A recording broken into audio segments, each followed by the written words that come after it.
আসসালামু আলাইকুম বন্ধুরা, চলে আসছি তিলপাপাড়া। আর এইখানে খুব সুন্দর সুন্দর কিছু রেস্টুরেন্ট আছে। যদিও আমি ফুড ব্লগার না, আমি আসলে ফুড লাভার। আর এর পাশাপাশি আমার প্রধান উদ্দেশ্য সত্য সন্ধান। আমি আসলে সত্যটা আপনাদের কাছে উপস্থাপন করতে চাই। আমার বাম পাশে আছে দক্ষিণা কিচেন আর ডান পাশে আছে কাবাওয়ালা। আর একটু সামনে গেলেই পড়বে মুক্তার বিরিয়ানি। এখানে আরও আছে বোবার বিরিয়ানি। আমি আসলে এগুলার কোথাও আসিনি। আমি আসলে আসছি এই যে চিজি অ্যান্ড জুসি এই রেস্টুরেন্টে। দেখেন সামনে কত পরিমাণ ভিড়। বিভিন্ন বয়সী মানুষ কিন্তু রাস্তায় দাঁড়িয়ে আছে। আসলে ভিতরে ঢোকার সাহসই আমার হচ্ছিল না। দেখেন অনেক অনেক মানুষ এখানে দাঁড়িয়ে আছে। আশেপাশে কিন্তু এত রেস্টুরেন্টগুলোতে এত মানুষ নেই। আর এর কারণও আছে। কয়েকদিন ধরে এরা ফেসবুকে সুন্দর সুন্দর অফার দিচ্ছিল, যেমন 101 টাকার অফার,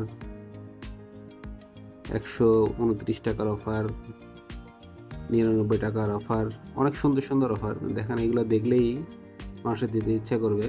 আর এই যে এই ভাই তো কিছুদিন আগে একটা রিভিউ দিল। আমরা ঢুকে পড়লাম রেস্টুরেন্টের ভেতরে। ডেকোরেশনটা একটু দেখেন, ছোটোর মধ্যে হলেও ডেকোরেশনটা আমার কাছে ভালোই লাগছে।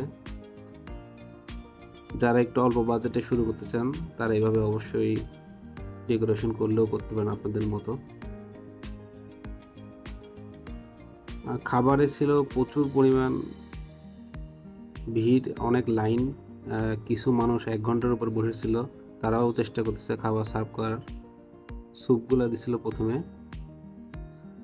এই যে মানুষ অনেকেই খাচ্ছে, তারা খাওয়া শুরু করছে। ছোট বাচ্চারাও আছে এখানে, অনেক মানুষ দাঁড়ায় আছে। আমি পার্সেলটা নিয়ে বাসায় চলে যাই, আর আমার পার্সেল নিতে সময় লাগছে 50 মিনিট। যদিও 101 টাকার অফার ছিল, পার্সেল নেওয়ার জন্য আমাকে আরও 20 টাকা বেশি দেওয়া লাগছে। আসলে বর্তমান বাজারে 100 টাকায় এরকম খাবার পাওয়া আসলে অনেক কঠিন। খাবারের মানের সম্পর্কে আমি কিছু বললাম না, আপনারা যারা খাইছেন তারাই বলবেন আর কি। তবে আমার কাছে স্যুপটা মোটামুটি ভালো লাগছে, আর ফ্রাইড রাইসটাও ভালোই লাগছে। চিকেন ভেজিটেবল এগুলা এগুলো আসলে যা দিছে আল্লাহ পাকের রহমতে ভালোই দিছে। যাই হোক, ধন্যবাদ সবাইকে।